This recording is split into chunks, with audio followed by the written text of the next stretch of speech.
going on? It's Ash here coming at you today in Clash Royale. Today, we are back at it, ladies and gentlemen, with Pro vs. Pro. We have a new pro defending his crown, defending his belt, defending his title. It is Tag. Tag took down Marcelp, finally ending his streak of 6 wins in a row, preventing that 7th win for Marcelp. If you missed it, I'll include that Pro vs. Pro where Marcel actually joined me at the end, capping off or putting a bookend at the end of his big win streak to give a little play-by-play. So if you missed that one, check it out after this video. But now we have a new pro who is the king of the hill, the pro to beat. It is Tag. You can see him on the bottom here, taking down Marcelp.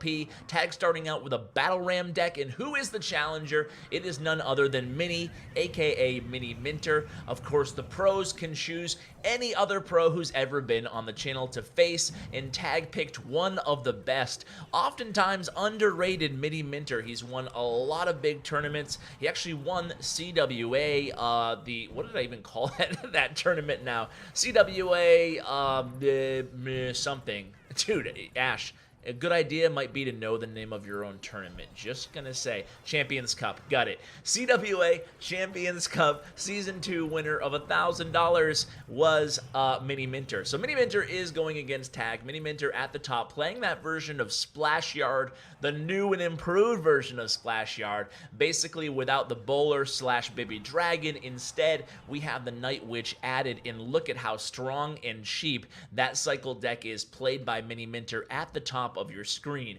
Meanwhile, Tag looks like he's going with the classic, the 3 Musketeer Battle Ram deck that's really been at the top of the meta, at the top of the tier 1 decks in the meta for about, I don't know, 2 months now. It's been quite a while that 3 Musketeers have experienced this rebirth in terms of having a viable spot in the meta. And it looks like Miniminter is out to an early lead here, getting a lot of damage on this right tower, and this could be trouble for Tag here. We have Executioner and we have Night Witch. Night Witch just barely makes it to that tower. All the bats on the tower with the Executioner backing her up. 3 Musketeers played defensively by Tag, but it is too late. He loses his right tower in a really nice tornado poison there by Mini, but look at that last card played by Tag. It is a surprise heal spell. Heal does surprisingly well against poison decks, essentially mitigating all the damage done by the poison. Here comes a little Battle Ram push on the right, using that heal on those barbarians from the Battle Ram. He ends up making contact, doing a little bit of damage, actually not making contact, but the barbarian did after the Ram was thwarted there in the right lane. But I'll tell you what, with about 20 seconds, 15 seconds left, Tag is going to need to go all out here in the left lane, and he does that indeed, throwing down that predictive log at the end. But is it going to be enough? I don't think it is. Even with the heal spell, it's just not going to be enough to make any sort of a comeback here, and Miniminter comes out victorious in match 1. So Mini is up 1-0 against Tag. So both of these players, as you guys I'm sure are very well aware of, are really Class A, top-notch pros in the game. They're both really, really good. Now, are you guys rooting for Tag or Miniminter? I always forget to ask that at the beginning of the video instead of the end, or in the middle of the video. Either way, guys, let me know. I'm going to list all the decks also in the description for you guys if you're looking to try out any of these decks that are being played by the pros. So who do you think is going to win? Obviously, Miniminter has a leg up. It's a best of 5 Pro v Pro showdown here. So whoever wins 3 matches first takes the cake and is the new CWA Pro vs. Pro champion, which, let's be honest, that's like more impressive and it looks better on your resume than even being the Crown Championship winner. Joking, guys. Joking. $1 million tournament CWA. It's close. It's close. Okay, we're into match number 2 here. We have Tag again on the bottom here. Nova, Miniminter at the top. He is, okay, Miniminter's playing a pump deck. Interesting. Do you guys think it's a Golem deck? I do. I mean, look at Baby Dragon Pump, Mega Minion, Night Witch. That spells big Golem heavy beatdown deck all over. Now, Tag is actually playing a decent counter deck. This time he's running, it looks like a a very similar deck to what Mini ran in the first match here. It's a graveyard deck, a cheap graveyard deck at that. You can bet he has Tornado in this deck as well, along with that Executioner. Once you see Executioner, you gotta be ready for the Tornado, basically in any deck you go against nowadays. So we called it. There's the Golem coming from Miniminter in the right lane. Let's see how Tag handles this Golem defensively. And Tag, being such a good player, you better believe he has some sort of a game plan. He uses a poison to help take down that Night Witch, the supporting troops in the back, and actually the Knight does a pretty good job, and the Executioner defensively kind of providing that blockade for that Golem to reach that right tower, and Miniminter's push could have been much more lucrative there on the right lane. However, he still does have a significant Elixir advantage, Miniminter that is, with 2 pumps on the board and essentially the same amount of Elixir in their Elixir stockpile. So here you go. This time Tag is going to hit the left lane, essentially taking out that Elixir pump. That was a good lane change there by Tag, but look at that! A skeleton has activated the King Tower. Tag is like, wow, are you kidding me? Talk about RNG. Talk about bad RNG there, guys. That was really bad luck for Tag there. Activating the King Tower is certainly something you don't want to do when you're playing a graveyard deck, especially because a King Tower activated against graveyard is really, really strong. Essentially, you can counter a graveyard oftentimes without even playing a defense when the King Tower is activated. That's why it's more challenging to take down the second tower than it is the first tower, because you have 2 towers shooting at your skeletons as they spawn. So here again, Tag is forced to be super aggressive here. He plays the Night Witch, he plays the graveyard, he plays the poison, but there's nothing else to be done, and that is going to be all she wrote there. Miniminter comes out with a 2-0 lead on Tag. Can you guys believe this? Unbelievable here. Tag on his second Pro v Pro has come out the gate, unfortunately, with that bad RNG on that graveyard. He loses the second match, and now he's in trouble here, guys. It is do or die, and look at that in chat. He says, that's unbelievable. Definitely not a fan of that bad luck there he had. These are the decks both of them use. Of course, Tornado being used in both decks. Of course, Night Witch being used in both decks. Incredible. But hey, safest placement for graveyard, and that happens. Miniminter, what is he supposed to say other than sad face, right? I guess we're going to hop into the third match here. Tag at this point must be frustrated. You know, he actually practiced and prepared for a long time for Marcelp, and he had the best counter decks for what Marcelp is known to play. A lot of Graveyard, a lot of Hog Rider, and he was ready for him and decisively took down Marcelp, the people's champion. Now, is he going to be dethroned after just 1 win in the Pro v Pro series by Miniminter? Well, we'll have to see. We are into Game 3. Guys, remember, if Miniminter wins this match, he is the new champion, and he remains the pro to beat on CWA Pro vs. Pro series. So here it comes, Miniminter starting out with, surprise, surprise, a Night Witch. So Tag respawns with an Executioner in the same lane. Great response by Tag. And Tag's gonna be feeling good, finally, about something going his way. He has a good counter to the first play by Miniminter. So here comes Night Witch Graveyard in the left lane. Mini doesn't have anything great to counter Graveyard other than Ice Golem and Skeletons, and that's gonna be trouble for him. Look at all these Skeletons and Bats on that tower, and look at this. Finally, Tag gets a really punishing push on that left tower there, taking about, actually more than half the HP off that tower. He's going to take a couple incidental Dragon Fire Breaths on his left tower, but now he's basically just going to wash, rinse, and repeat here. He's playing the Skeleton, cycling back to the Executioner, I imagine. Having the Executioner, there it is, ready in the right lane to counter, again, the Night Witch played by Miniminter. Miniminter plays an Executioner of his own in the left lane. Does Tag have any sort of direct damage spell? I imagine he has Poison, being a graveyard deck, and he's not going to want to burn that on the Executioner. Meanwhile, here comes a good push for Tag in the right lane now. Will he get a lot of damage? He has to deal with the contending Baby Dragon, the Ice Golem, and the Skeletons, but look at that. He gets a significant amount of damage now on the right tower. Granted, he did take some damage on the left tower.